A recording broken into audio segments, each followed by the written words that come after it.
Hey mamas and daddies, if you're also watching this, I'm sure you already know what this is about because you read this title and that's why you clicked on this video, so you're about to hear what I'm going to share. But before I go into that, I just want to tell you guys that I truly believe that every parent knows what's best for their own child. Here are 3 reasons why I don't co-sleep. I just realized none of my points are about SIDS or safety.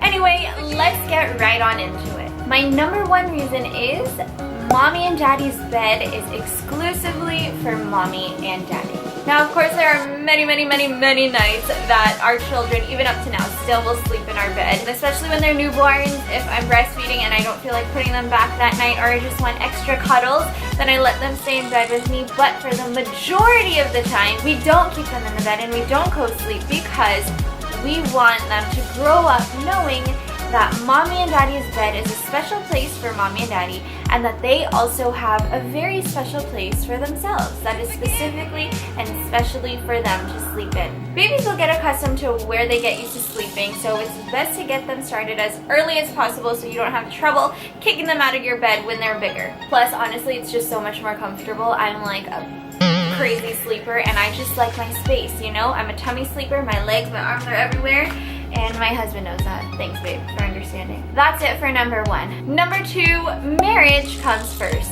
You get it?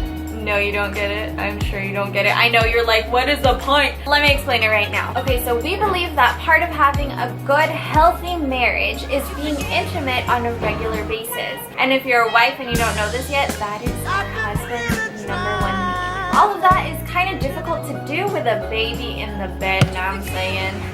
Especially when they grow older. But not only that, it's also important to us that our children grow up recognizing the fact that we are not living in a child-centered family, like them having us wrapped around their finger. At the moment of one cry, we're at them and like, yes baby, okay, I will serve you everything you need. We just personally didn't want to build that kind of family and that kind of atmosphere, so starting them off sleeping in their own place at a young age helps them to grow up and recognize that, okay, mommy and daddy's bed is kind of off limits most of the time. I have my place to sleep too. We want them to know that for us, marriage is the priority of our family.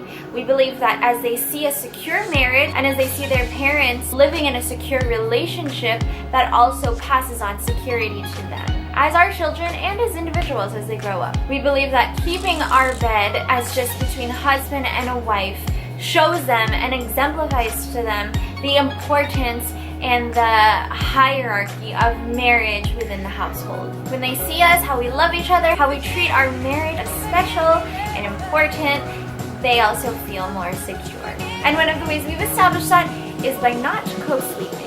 Number 3, and my last point, is we sleep train.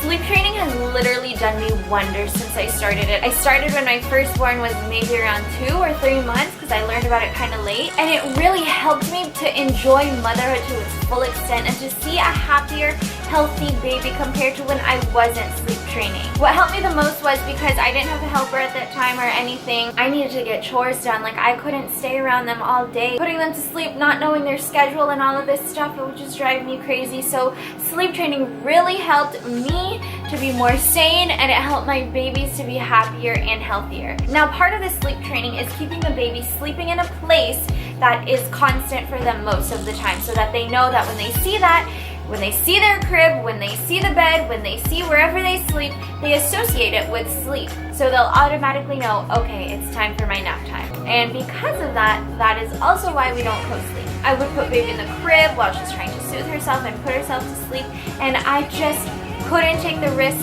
of putting her in the bed and getting used to sleeping in the bed and her rolling off and all of that stuff, which has happened several times. Now, if you also want to learn about this baby-wise sleep training method and have no idea what I'm talking about, but you want to learn how it saved my life as a mother, then just click this link right here and it will take you to my playlist of all my baby-wise videos. It'll teach you how to sleep train, it'll tell you why to sleep train, it'll tell you everything about it, all that I know about it at least. And that wraps up my video. I hope this helps you on your journey as you're trying to figure out if you're gonna co-sleep or not co-sleep. And I know every parent is different, and again, I want to reiterate, every parent knows what's best for their baby. So you also, as you're watching this, know what's best for yours. If you didn't agree with this, it's okay. Skip this video, move on to something else. And if you did agree with it and it helped you, then give it a thumbs up. And if you want to hear more or learn more, then stay tuned to my channel, subscribe, hit the notification bell so that you will always know when I have a new video. And if you have any ideas on what I should shoot about, then tell me in the comments down below so that I will not have to think so hard about what to shoot. And that's all. I don't know how to end this video, so I'll just say bye. Bye!